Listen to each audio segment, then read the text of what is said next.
On a parlé de la loi Yadan, mais cette loi Yadan, j'ai cherché un peu là ce week-end, je ne crois pas qu'il y ait un équivalent dans un pays européen, ou même en Amérique, d'une loi Yadan. Non. Non. Et puis, il n'y a pas non plus d'équivalent d'une pétition qui rassemble plus de 700 000 signatures et qui termine à la poubelle. Ouais, ça c'est vrai. Mais qu'est-ce que ça veut dire, cher Carlo, le fait qu'en France, on ait une loi Yadan? Qu'est-ce que ça veut dire? Ça veut dire que il y a un lobby vraiment puissant qui a... parce que tu sais très bien comment est le cheminement d'une loi. Il faut passer par la commission des lois, etc.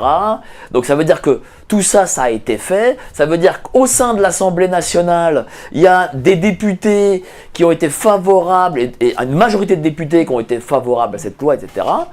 Donc ça veut dire quoi? Ça veut dire qu'il y a un lobby. Qu'est-ce qui fait qu'en France, et pas, je sais pas moi, en Italie par exemple, on veuille mettre en place une loi Yadan? Et même si la loi Yadan ne sera pas définitive, il y aura quelque chose qui la remplacera. Alors attention, la loi Yadan est l'aboutissement d'un processus que nous connaissons actuellement, pas simplement en France, mais dans toute l'Europe. En Italie aussi, même s'il n'y a pas de loi Yadan, il est très difficile de s'exprimer aujourd'hui. On est tout de suite catalogué, il est très compliqué, et on a cette guerre entre les pro-Gaza, les pro-palestiniens, les pro-juifs, etc. Et surtout, on revient toujours à cette crainte que, par exemple, l'Italie a avec le fascisme, de prendre des positions contre, disons, sionistes, mais qui deviennent tout de suite anti-juifs, exprès par la crainte et la peur de porter atteinte à ce passé.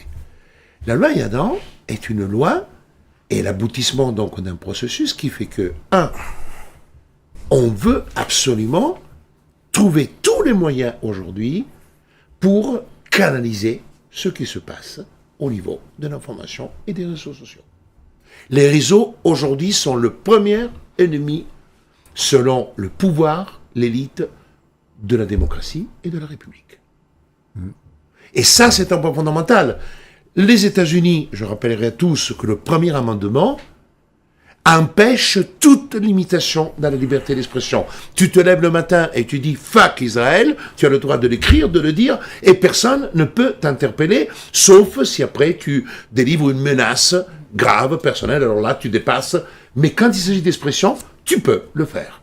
La France, nous avons construit et bâti déjà, avec la loi de 1881 sur la liberté d'expression, sur la presse, pardon, où on avait deux grands délits. C'était l'injure et la diffamation, qui étaient punis d'une simple amende, qui était au fond une manière un tout petit peu de canaliser, parce que quand on regarde tout l'esprit pamphlétaire français, qui a fait quand même de la France une sorte de capitale du monde de l'ironie. Moi, quand je suis venu ici, je me suis délecté à étudier, pas à lire des proches, à étudier aussi les autres humoristes et utiliser, même dans le cadre, quand j'étais à l'école des avocats, à travailler sur les nuls, à travailler sur le canard enchaîné, comme il y avait le professeur Charles Choron. On travaillait en tant qu'avocat, parce qu'on avait besoin, quand on faisait le concours. J'ai dit cela pour dire que la France était le pays de la liberté d'expression. Et là, nous sommes en train de devenir le pays de la non-liberté d'expression. Et le simple fait que cette proposition de loi, je vous dis simplement la folie, article de la provocation de la destruction et la négation d'un État. C'est pas l'État d'Israël, hein, c'est le titre. Article 437.1 qui devait devenir du code pénal. Le fait de provoquer directement ou indirectement à la destruction ou à la négation d'un État, ou de faire publiquement l'apologie de sa destruction ou de sa négation, est puni de 5 ans d'emprisonnement et 215 000 € d'amende. Donc quand tu as dit « je suis contre le Népal pour moi il ne devrait pas exister », tu risques 50 de tôle, mon ami. Et voilà la situation dans laquelle nous sommes. Nous sommes dans la folie. Je vous dis l'autre, parce qu'il faut quand même regarder article 227 du Code de la sécurité intérieure. Les mots provoquent à la violence, à la haine ou à la discrimination, provoquent la commission d'actes de terrorisme ou font l'apologie des actes sont remplacés par provoquent à la violence ou provoquent à la commission. Ça veut dire quoi, chers amis? Ça veut dire que ceux qui ont fait la loi, et Mme Yadan, elle aurait fallu qu'elle faille faire un petit cours d'histoire et qu'il fasse un pas en arrière avant 1948. Parce qu'avant 1948, il y a eu le terrorisme sioniste. L'arrivée de l'État d'Israël n'est pas arrivée parce qu'à l'ONU, ils se sont réunis autour de la table de service de sécurité et dit on va créer l'État d'Israël. Pas du tout. On a tué des Arabes, on a tué plein de monde. Il y avait 4 grands groupes terroristes. Et la Haganah, Irgun, Etzel, Stern et Lehi. Et à l'intérieur duquel tu avais des divisions et des scissions qui ont provoqué même à l'intérieur des guerres. Mais d'ailleurs, Tsahal est né de Bien sûr. Irgun. Non, mais après, on va pas... Yitzhak Rabin qui a été tué, il faisait partie, je crois, Chers de la amis, Haganah. on va, ce que je suis en train de dire, je ne veux pas faire au cours, mais il faut, quand tu vois Bernard Lévy qui est mis en difficulté parce qu'on lui rappelle ça, donc ça veut dire quoi? Ça veut dire qu'aujourd'hui, faudrait oublier. Si je veux dire que l'État d'Israël est né sur la base, est-ce que je veux faire l'apologie du terrorisme? Alors, il y a la bonne apologie et la mauvaise apologie. C'est-à-dire que si tu dis, ah ben, Israël est né avec des actes de terrorisme, mais c'est du bon terrorisme parce qu'il a permis de faire naître Israël. Si tu parles des actes de terrorisme de Fatah, ce sont des mauvais actes de terrorisme parce que c'est les Palestiniens qui se battent pour garder leur terre. La folie! Mais mes amis, nous sommes en train d'atteindre la folie. Quand tu vois que Elon Musk est convoqué devant la justice française, et alors dit il a peur de venir, machin, des conneries. Mais quand sans X, aujourd'hui, X est la base de l'information. Aujourd'hui, sur X, bien sûr qu'il y a des choses, il y a n'importe quoi, des conneries, mais il y a aussi plein de choses qui sont extrêmement importantes. Donc, pour terminer, chers amis, battons-nous si nous privons l'être humain de la liberté d'expression. Parce que même l'IA est un massacre. Parce que quand tu prends l'IA et tu interroges l'IA, tu vois le fonctionnement de la doxa, c'est-à-dire le mécanisme de réponse de l'IA. Tu restes sur le cul sur n'importe quelle question. Sur n'importe quelle question. C'est une sorte, parce qu'elle a été construite, mais quand tu vois qu'aujourd'hui, des centaines de millions, des milliards de personnes vont sur ChatGPT 4 pour compléter leur truc, mais c'est catastrophique, c'est pour ça que tu as des écervelés. Tu voulais rebondir Je voulais rebondir. Je crois qu'ici, nous sommes tous les 4 plutôt d'accord sur le fait que notre slogan, ce serait ni Gaza, ni Shoah. Oui. Et que donc, même si nous ne sommes pas d'accord sur le rôle de Trump dans cette affaire, il y a des dissensions sur notre analyse de la situation. Elles sont pas grandes. Hein. Elles sont pas non plus énormes, mais voilà, malgré tout, elles existent. Cette loi Yadan est un véritable poison, en fait, et elle ne peut être que contre-productive. Je soupçonne d'ailleurs cette loi d'avoir été un ballon sonde, qui a d'ailleurs bien fonctionné parce qu'ils ont vu qu'avec plus de 700 000 signatures sur une pétition pour laquelle il fallait quand même se connecter sur France Connect, il y a beaucoup de personnes qui n'aiment pas cela et je peux le comprendre. Ce ballon sonde a indiqué que ça ne passerait pas en l'état, mais cette muselière ou ce bâillon ne peut être qu'une catastrophe en fait, et ne peut que faire augmenter l'antisémitisme potentiellement, la colère, une bouche bâillonnée ne peut que voir sa colère grandir en fait, si elle ne peut pas exprimer ce qu'elle a à dire sur la politique d'un État. Voilà, qui n'engage pas tout un peuple, puisque tous les sionistes ne sont pas juifs, tous les juifs ne sont pas sionistes, et les Israéliens ne soutiennent pas la politique de Benjamin Netanyahou. On ne parle pas des manifestations qui se tiennent tous les jours voilà, en Israël. On doit contre pouvoir la politique. Exactement continuer à critiquer si on doit le faire, et rester du côté des justes. Sinon, il n'y a plus qu'à se taire tous devant tous les génocides possibles qui ont eu lieu et qui auront lieu encore demain. Tous les abus. Et tous ceux que les femmes subissent. Exactement, on ne se laissera pas faire. Il y a un silence. Excusez-moi, Mike, mais je rappellerai à tout le monde qu'actuellement, des femmes se font violer à Gaza, des femmes se font martyriser en Afghanistan. On est parti, on ne parle pas, c'est une catastrophe humanitaire, une catastrophe pour les femmes. On parle de l'Iran.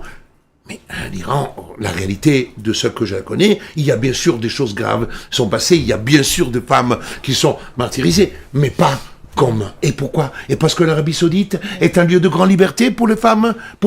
Est-ce que le Qatar est un lieu de grande liberté? Le Qatar qui sponsorise l'équipe du PSG et le Qatar qui détient moitié de la ville de Paris et qui sont avec un décret Sarkozy qui leur permet de ne pas payer un centime d'impôt en cas de révolte. Ça, ce sont les pays qui sont ici en France, pays de la démocratie et de l'égalité des hommes et des femmes, de la défense de la femme. Merde. Et le risque est toujours le même, c'est que ce soit toujours un effet boomerang sur le peuple juif, de toujours payer justement pour les exactions de ses dirigeants en fait. et de sa pseudo-élite, comme nous avons une pseudo-élite, nous ne soutenons pas majoritairement la politique d'Emmanuel Macron.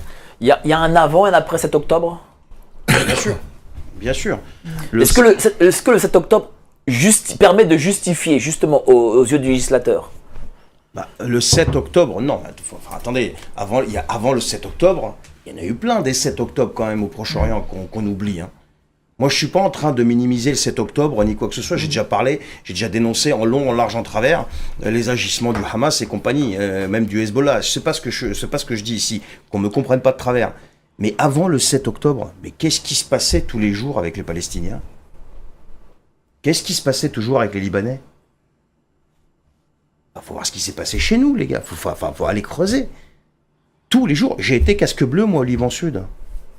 Je suis arrivé au Liban Sud en 2001. Les Israéliens sont partis en 2002. Donc on est arrivé, c'était encore tout frais. Donc on a discuté avec des gens qui ont servi avec le Hezbollah en tant que casque bleu français. Quand j'ai pu discuter avec des gens qui étaient de toutes les confessions. Il y en a qui avaient servi avec la LS, il y en a qui avaient servi avec le Hezbollah. La LS, c'est l'armée du Liban Sud qui était pro-israélienne. Enfin, bref, toutes les familles étaient touchées. Mais il y a eu d'autres 7 octobre.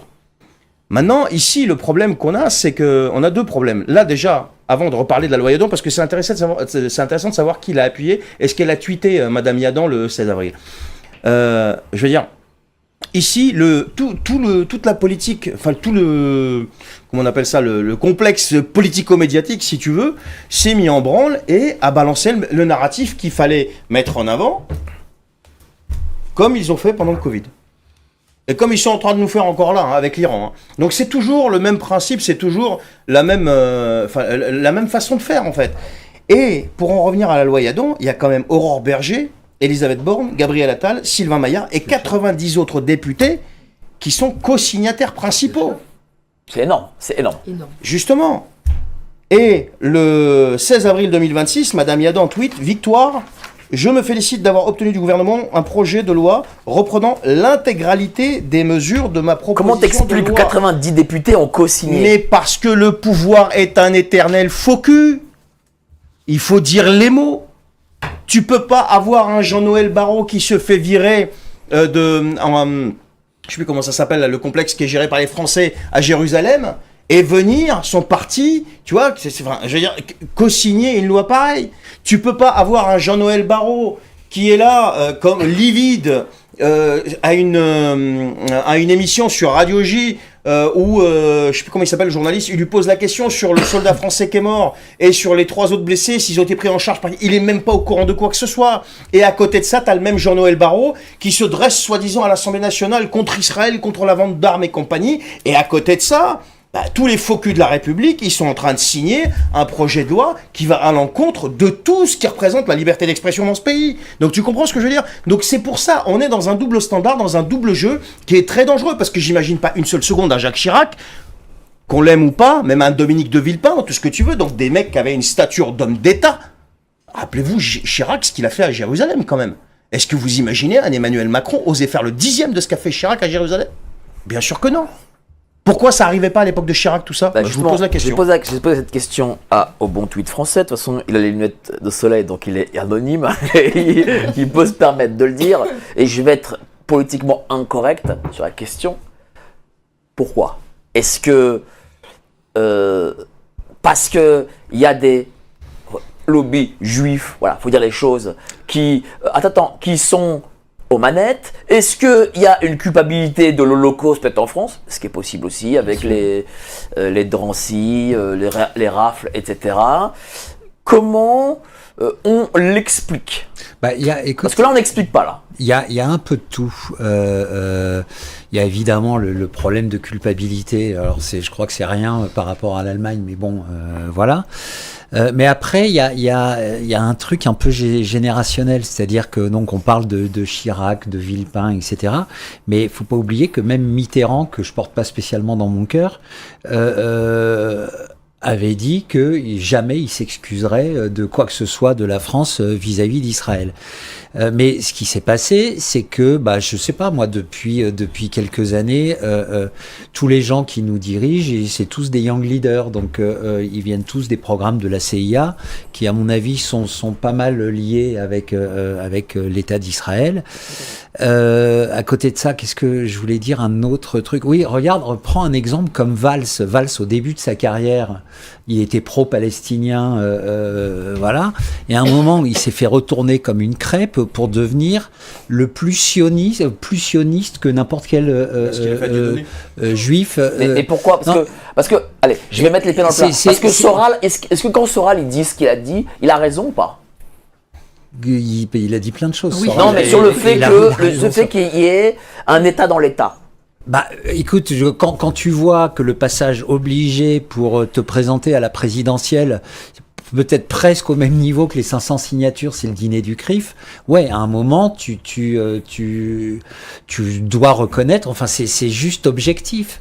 Et tu vois, alors, tu prends Dieudonné, donc Dieudonné, il morfle depuis 15 ou 20 ans.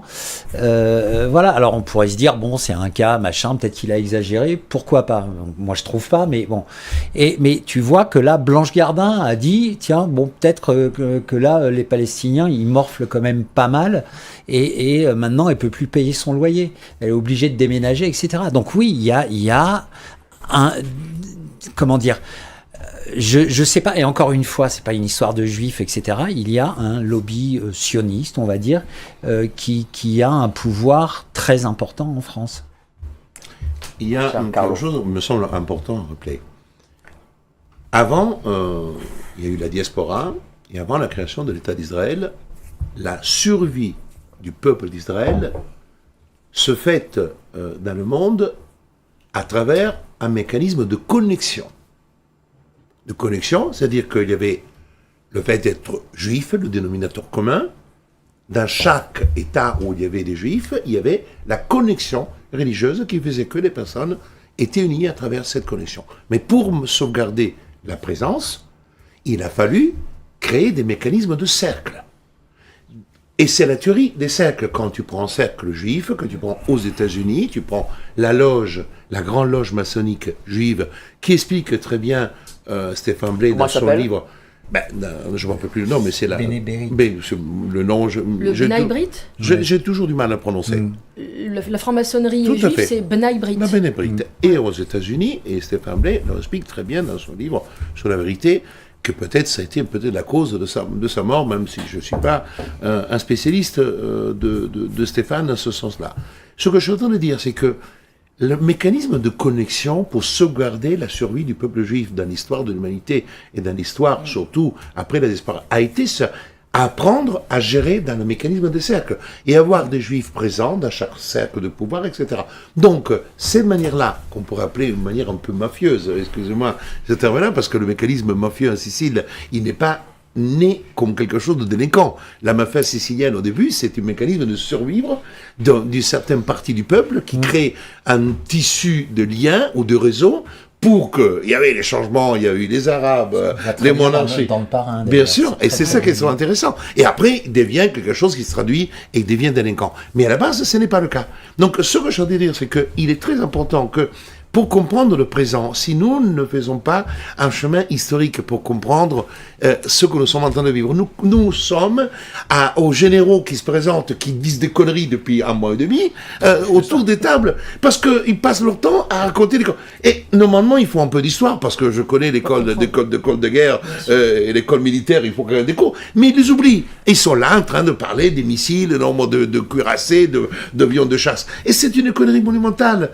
Parce que je rappellerai simplement qu'aujourd'hui, Israël est en train de violer ce qui était déclaré le 14 mai 1948. Excusez-moi un instant, pour le rappeler à tout le monde. L'État d'Israël sera ouvert à l'immigration des Juifs de tous les pays où ils sont dispersés. Il développera les pays au bénéfice de tous ses habitants. Il sera fondé sur les principes de liberté, de justice et de paix enseignés par les prophètes d'Israël. Il assurera une complète égalité des droits sociaux et politiques à tous ses citoyens, sans distinction de croyance, de race ou de sexe. Il garantira la pleine liberté de conscience, de culte, d'éducation et de culture. Il assurera la sauvegarde et l'inviolabilité des lieux saints et des sanctuaires de toutes les religions et respectera les principes de la Charte des Nations Unies. Aux prises avec une brutale agression, nous invitons cependant les habitants arabes du pays à préserver les voies de la paix et à jouer leur rôle dans le développement de l'État sur la base d'une citoyenneté égale et complète et d'une juste représentation dans tous les organismes et l'institution de l'État, qu'ils soient provisoires ou permanents. Nous tendons la main de l'amitié, de la paix et du bon voisinage. J'ai des frissons quand je suis en train de vous lire ça. Parce que vraiment, c'est exactement le contraire de ce qui est en train de se passer. Nous tendons la main de l'amitié, de la paix et du bon voisinage à tous les États qui nous entourent et à leur peuple. Nous les invitons à coopérer avec la nation juive indépendante pour le bien commun de tous, de l'État d'Israël, et prêt à contribuer au progrès de l'ensemble du Moyen-Orient. Chers amis, depuis que je n'ai jamais entendu quelqu'un rappeler les principes de la proclamation de l'État d'Israël du 14 1948. Oui, je Tous les voulais rebondir. juste ajouter à ce que venait de dire Maître Brusa, il me semble pouvoir expliquer ce phénomène de connexion très, très, très fort et très important pour le peuple juif. C'est que dans le passé, par exemple en France, les juifs n'avaient pas le droit de posséder des terres, de travailler la terre. À un moment où il fallait être paysan pour... la plupart des Français étaient paysans pour gagner leur vie. Et donc forcément, c'est une communauté qui a dû développer d'autres qualités, le commerce, etc. Donc en fait, tout s'explique tout simplement, je veux dire de manière très sereine, et c'est assez cohérent, pertinent. Et voilà, donc il faut quand même connaître l'histoire. La France, qui était la France de la noblesse et de l'aristocratie, les nobles ne pouvaient pas faire le commerce. Oui. Donc, le commerce a toujours été considéré comme quelque chose qui a provoqué en partie la Révolution française, mais le commerce a été quelque chose de dégradant. Et au fond, regardez le paradoxe, c'est avec le commerce que le monde juif est connu. On dit, c'est des juifs, c'est un commerçant. Au fond, c'est la lecture du présent ne peut se faire qu'à travers l'histoire. Et la connaissance du passé. Et la connaissance du passé. Est-ce que j'ai le droit de dire un truc très très complotiste? Alors c'est pas ton style à toi. Non, au bon tweet, il est pas complotiste. Non, après, ça ce sera après parce que le tweet c'est sur autre chose. Le truc c'est que justement pour toutes ces histoires d'antisémitisme moi il y a quand même quelque chose que j'observe, c'est que l'État d'Israël depuis sa création n'a été dirigé que par des Européens. Il y a personne qui vient du Moyen-Orient. Ils viennent tous de Pologne, d'Ukraine, de Biélorussie, de Hongrie, voilà. Et donc, j'en arrive au truc complotiste. Moi, ça me fait plus penser à des Khazars qu'à des Juifs. C'est une piste possible. Voilà, ça peut être une piste possible. Qu'est-ce que tu veux dire? Que le sionisme n'aurait rien à voir avec le sémitisme, enfin le judaïsme. Voilà. Et c'est plus quelque chose. Mais c'est pour ça qu'ils veulent joindre le sionisme et le judaïsme. Ils le veulent combiner pour empêcher, effectivement, parce que le distinguo que tu fais est tout à fait réaliste. Et beaucoup ont moyen-orientisé leur nom. Qui n'étaient pas, qui étaient des noms à la base européens, voilà. Et donc il peut y avoir quelque chose d'assez intéressant à ça pour réconcilier les peuples et les religions et voir qu'il y a peut-être des gens qui se foutent de la gueule de l'intégralité du monde, y compris des juifs, voilà. Et qui utilisent les juifs comme bouclier pour faire taire les critiques. C'est assez cohérent. La paix est possible, espérons. D'après toi? Comment tu veux faire la paix? Encore une fois, je vais revenir sur ce qui se passe. Les deux États, par exemple, parce qu'on a souvent parlé des États. L'oubli, les deux États, il n'y aura jamais deux États, surtout avec ce qui... Alors avant, oui, peut-être, avant qu'il y ait ce qui s'est passé là avec Gaza, avec l'histoire du Liban, machin, c'est une véritable poudrière. C'est pour ça, moi, je dis à chaque fois dans mes vidéos, avant que les gens viennent porter des jugements sur qui a tort, qui a raison là-bas, les gars, allez ouvrir des livres d'histoire, allez ouvrir des livres et allez étudier, parce que le Proche-Orient, ça n'a rien à voir avec... l'Ukraine, où c'est entre deux peuples cousins, et que l'histoire finira par se régler entre les peuples cousins sans la vision du prisme occidental qui est là juste pour faire du business. Non, moi je veux revenir un petit peu sur l'histoire, puisqu'on parlait de l'histoire. ils vont vous opposer aux arguments que vous avez balancés là, par rapport à ce que tu viens de lire, concernant la création d'État d'Israël. Oui, mais quand on a créé l'État d'Israël, tout de suite, il y a eu la première guerre israélo-arabe, ils nous ont fait la guerre, ils voulaient nous éliminer, etc., etc. Et il y a eu l'autre guerre, et une autre guerre, et on a été en guerre pendant des années et des années. Parce que c'est la vérité, il y a eu plusieurs guerres israélo-arabes. Le problème, c'est qu'on n'en finira jamais. On n'en finira jamais. Et là, avec ce qui s'est passé, je reprends l'exemple de cette femme qui a enterré 5 membres de sa famille, de ce père qui a enterré 17 membres de sa famille. Ces gens-là, ils étaient libanais et palestiniens. Mais comment voulez-vous aujourd'hui parler de paix possible avec des gens... Et il y en a combien des gens comme ça? Mais il y en a une tripotée. Depuis le cessez-le-feu là, au Liban, là, on parle de 380 morts. Moi, j'ai plein de gens ici qui m'ont dit « Ah bah c'est bien, au Liban, il y a un cessez-le-feu. » J'ai dit « Détends-toi, Robert. Il n'y a pas de cessez-le-feu de rien du tout. 380 morts, dont plus de 127 civils là en quelques jours.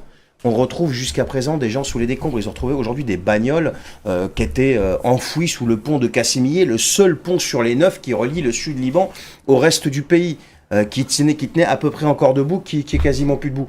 Ce que je veux dire par là, c'est que quand tu es touché dans ta chair, moi je le sais, j'ai vécu au Liban 11 ans, nous l'occupation syrienne, mais il fallait même pas nous parler de paix avec les Syriens. Nous, on s'est fait bombarder jour et nuit. Mais jour et nuit, il fallait voir. Moi, j'étais gamin. On habitait sur les hauteurs de Jounier. Mon père, il travaillait à la TCL. La TCL, c'est un port balnéaire.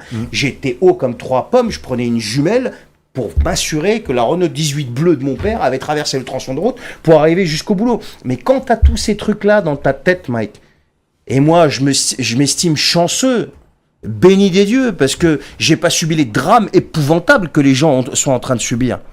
Et qui ont subi. Mais comment tu peux expliquer à un mec qui a perdu les 17 membres de sa famille, assieds-toi là, il va falloir faire la paix. Mais c'est pas possible. Et là, ce qui est en train de se passer, les négociations entre Israël et le Liban pour la paix, mais c'est une véritable bombe à retardement. Et vous allez voir ce qui va se passer. Même si les Libanais, moi je suis le premier à dire qu'il va falloir la paix, qu'on en a marre de se faire taper sur la gueule.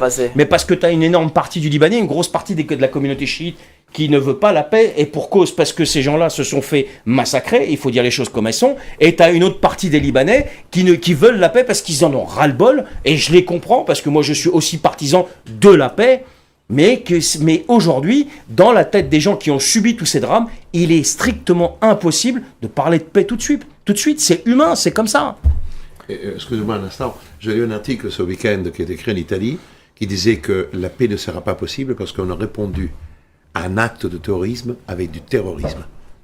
Que ce n'est pas une guerre, que même... Et l'article était très intéressant en disant on peut être terroriste en tirant des missiles et en tirant des bombes, comme on peut être terroriste en utilisant un Kalachnikov. C'est-à-dire que quand on prend le droit de la guerre et la définition de la guerre, quand je vous ai dit que pour moi ce n'est pas une guerre et le mot n'est pas approprié parce que l'attaque américaine à l'Iran n'est pas un acte de guerre, c'est un acte de quasiment de terrorisme parce que le mot guerre c'est une autre définition, je vous l'avais donné et je ne vais pas me répéter.